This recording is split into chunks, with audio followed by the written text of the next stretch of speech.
Fala investidor, fala investidora, como é que vocês estão? Espero que estejam todos muito bem. Quem fala é o André, criador do canal, e hoje nós vamos falar um pouco dos resultados desta empresa aqui. Uma empresa que de fato apanhou bastante nos últimos tempos, você pode ver uma desvalorização de 61,63% ao longo, pelo menos aqui, desses últimos 12 meses. E muitas pessoas me perguntaram, André, será que existe uma possibilidade de eu comprar aqui a 1,70, 1,35 e obter uma valorização bastante expressiva para chegar ali aos R$5,21? Ou até, se você puxar um prazo mais alongado, você pode verificar que essa ação já chegou a custar seus R$34. Tá, só que desde os R$34, ou aqui do seu pico histórico, que foi ali nos R$44,11, uma desvalorização acumulada de 96%, será que os fundamentos da empresa de fato se deterioraram? O que será que aconteceu com a empresa nesse tempo todo para você ter uma queda tão expressiva nos resultados? Bem, a companhia, ela fornece para a gente um documento bastante interessante, que é uma planilha de fundamentos. E aí fica um pouco mais fácil aqui da gente acompanhar esses resultados. Eu sei que vai ficar um pouquinho pequeno, mas eu vou aumentando aqui aos poucos conforme nós precisarmos, tá bom? Bem, vamos de início olhar aqui para o lucro líquido da empresa nesse tempo todo. Olha só, eu vou selecionar aqui algumas células e aí a gente vai conseguir entender um pouco melhor. Vamos lá. Deixa eu selecionar aqui para vocês, aí vai ficar um pouquinho mais fácil. Ó, se você for ver, por exemplo, 2022, nós tivemos 92 milhões de lucro. 2023, pelo menos aqui consolidado, 82 milhões de prejuízo. Ou seja, olhando aqui para essa conta, nós teremos, entre aspas, aqui 10 milhões em números grandes de resultado positivo. Agora, neste trimestre de 2024, nós tivemos apenas aqui os seus 16,9 milhões, quase 17 milhões de lucro, comparando com o primeiro trimestre lá de 2023, um aumento de apenas 1,2%.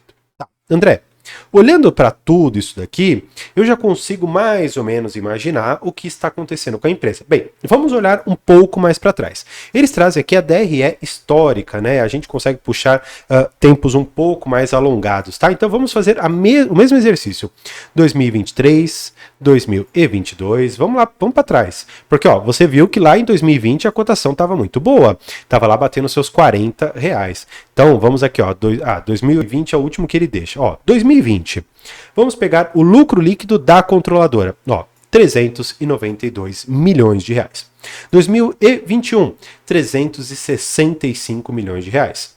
2022, 92 milhões. E como nós vimos, em 2023, nós tivemos aquele prejuízo de 82 milhões de reais. Bem, só esse é o panorama, eu digo só esse para dizer ironicamente que a empresa vem sim perdendo os seus fundamentos ao longo do tempo.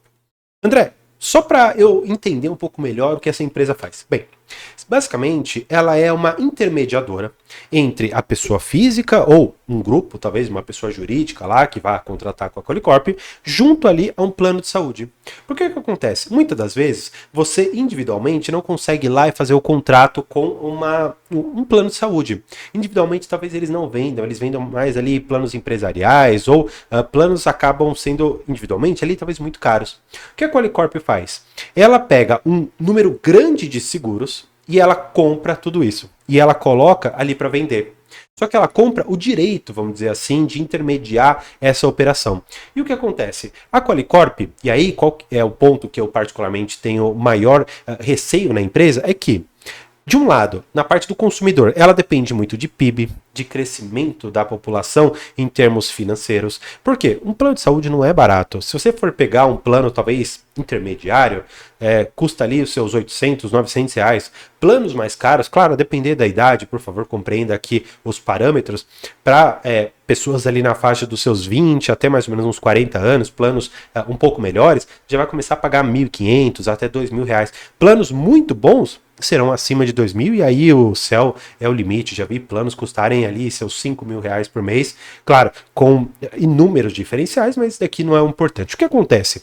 A Qualicorp, ela não tem o resultado final, que é prestar o serviço de saúde, ela não tem também o serviço final, que é ser o plano de saúde, e ela não tem um controle para introjetar, vamos dizer assim, para colocar, entre aspas, goela abaixo o produto que ela tem no consumidor. Explicando talvez um pouco mais o que eu quero dizer. É diferente serviço de saneamento básico, um serviço de fornecimento de água, que você coloca no consumidor e quase que obriga a pessoa a ter aquela concessionária, porque, por exemplo, se você mora em Minas Gerais, que você tem ali a Copasa, você talvez não tenha outra para utilizar, então você é obrigado. Agora, você tem uma Qualicorp, poxa, mas tem tantas outras intermediadoras que fazem esse serviço, será que a Qualicorp é a melhor? Será que ela me fornece realmente o melhor preço? E outra, será que eu preciso mesmo de um plano de saúde? De fato, muitas pessoas colocam na conta, ali na ponta do lápis, se vale a pena ou não, e ela não tem como obrigar o consumidor, porque depende de renda, depende de PIB, depende de muita coisa, e ela não tem o serviço final. Então ela fica aqui dependendo de uma margem bem baixa e dependendo muito da economia brasileira, como que ela anda.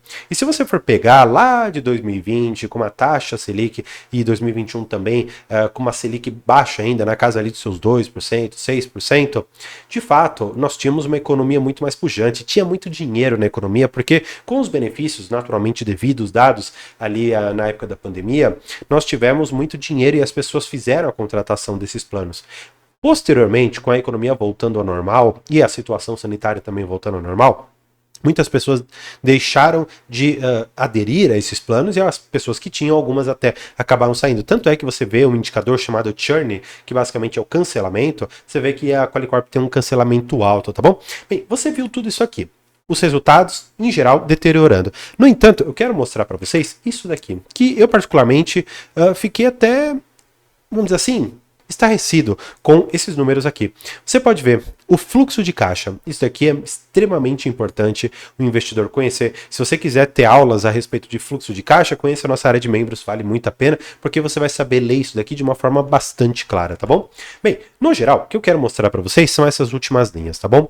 Em 2020, ela colocou para dentro do caixa esse valor aqui de 243 milhões de reais e finalizou com 739.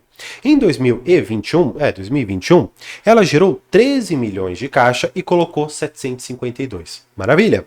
Aqui em 22, ela consumiu 42, ficou com 710. Em 23, finalmente, ela gerou 276 milhões de caixa. O mesmo caixa, praticamente, que ela gerou aqui em 2020. André, o que você está querendo dizer com isso aqui? Bem, algo, vamos dizer assim, de errado a gente consegue encontrar aqui. O que eu quero dizer de errado, e não é colocando culpa na empresa, talvez até precisando colocar uma lupa nos resultados individualmente aqui. Por quê? O que aconteceu para, em 2023, nós conseguirmos esse valor aqui de 276 milhões de aumento do caixa, sendo que os resultados vêm gradualmente piorando e, na verdade, 2023 dando prejuízo. O que você pode começar a enxergar um pouco? O fluxo de caixa livre. O fluxo de caixa livre ficou em 511 milhões de reais. Maravilha! O fluxo de caixa após o CAPEX, ou seja, após o investimento, ficou em 492. Caramba, André! Então quer dizer que, no geral, a empresa ela tem melhorado a sua geração de caixa, mas ela tem dado prejuízo? Sim. É interessante a gente compreender isso, porque a gente acaba saindo muito da análise superficial que alguns fazem de simplesmente olhar isso aqui, ó. Falar, opa, peraí, a receita líquida é tanto, o EBITDA é tanto, o lucro líquido tá caindo. Poxa, não é uma análise suficientemente profunda e apta a você fazer uma boa escolha de investimentos. Olhando, por exemplo, até mesmo para uma dívida líquida aqui que a empresa tem, nós temos 1,5 a dívida líquida EBITDA. Poxa, é um indicador baixo para a empresa. Apesar de os seus lucros sim estarem caindo, o que a gente precisa enxergar? Que no geral o portfólio consolidado da empresa tem gerado aqui alguma coisa aqui na casa das suas 2 milhões e 300 mil vidas. Claro, no geral você pode ver que comparando trimestre contra trimestre ou até mesmo aqui os trimestres seguidos, você vem gradualmente perdendo clientes e claro, naturalmente também você acaba perdendo lucratividade. Esse é o contexto geral que você tem para compreender o porquê que a Qualicorp ela vem sim caindo e perdendo gradativamente os seus fundamentos. Não porque a empresa ela deixou de operar da maneira correta, mas todo o contexto não permite que hoje a empresa consiga sair desse buraco que ela está. Porque, como eu te falei no começo do vídeo, ela depende muito da economia brasileira, depende de PIB, depende de renda das pessoas, dinheiro na mão, e depende também de o plano de saúde, ali o hospital final, talvez, fornecer um plano que seja de um valor razoável, acessível e que, de uma certa maneira, o valor que a Qualicorp paga para então ela conseguir depois fornecer serviço, ela consiga tirar uma margem aqui. Até por isso, a gente pode pegar aqui nos resultados, vamos pegar aqui, para a gente fazer essa conta. Na DRE, maravilha, vamos pegar aqui, o valor total que ela teve. Vamos pegar aqui, receita líquida. A receita líquida dela ficou em 403 milhões de reais. Essa daqui é a receita líquida da empresa. Agora, eu quero pegar com vocês e fazer a margem líquida. Você vai pegar, então, o lucro, que foi de 16, vamos pegar aqui, 16,9, dividido pela receita líquida que a empresa gerou, que ficou aqui na casa dos seus 403. Isso daqui gera uma margem líquida de 4%. Bem, isso daqui já seria a princípio o suficiente para eu trazer à tona uma regra que o Warren Buffett tem nos seus livros, especialmente no que para mim foi o que mudou a minha forma de investir, que foi como analisar balanços. Basicamente eu fiz um review desse vídeo, também está na nossa área de membros, por isso que vale muito a pena ali você conhecer, e ele traz algumas tantas regras para você investir. Regras essas que você pode excluir várias e várias empresas. Uma delas é você ter uma margem líquida, se não é igual, superior a 10%. Claro, variações ali de trimestre a trimestre, uma vez ficou a 9, outra vez ficou a 10, 11, enfim, isso não é o suficiente para você excluir uma empresa. O que você precisa ver, no geral, é se a margem composta da empresa ao longo de anos vem se sustentando perto, acima ou abaixo, talvez, dos 10%. Pensando aqui numa Qualicorp com uma margem líquida abaixo dos seus 10%, já seria o suficiente tanto para o Buffett e, claro, para mim, que sou um grande aprendiz deles, tirar essa empresa do meu radar, tirar talvez essa empresa do meu portfólio de ações, porque uma margem líquida abaixo de 10% significa que ela tem uma baixa barreira competitiva, que talvez ela não tenha um produto exclusivo, que talvez o produto que ela tenha não seja tão necessário. E pensando nessa composição, eu decidi então retirar a Qualicorp de qualquer carteira de investimentos aqui que eu tenha. Espero que você tenha gostado desse vídeo, compreendido um pouco a situação da Qualicorp e visto que, ainda que ela tenha dado prejuízo em 2023, ela gerou um determinado caixa. Caixa esse que ela vai conseguir se sustentar por mais algum tempo. Agora a pergunta é, será que o investidor que comprou a seus 30, 20, 15 reais, por exemplo, está realmente suportando essa queda tão grande nas ações? Deixa aqui embaixo o seu preço médio, gostaria muito de saber. Se você investe também na Qualicorp, deixa aqui para a gente bater um papo. E por fim, deixar aqui nossa área de membros, vale a pena você conhecer, ter ali acesso às nossas aulas e outros 2 vídeos para você continuar acompanhando o meu trabalho. Por hoje é isso, muito obrigado e tchau!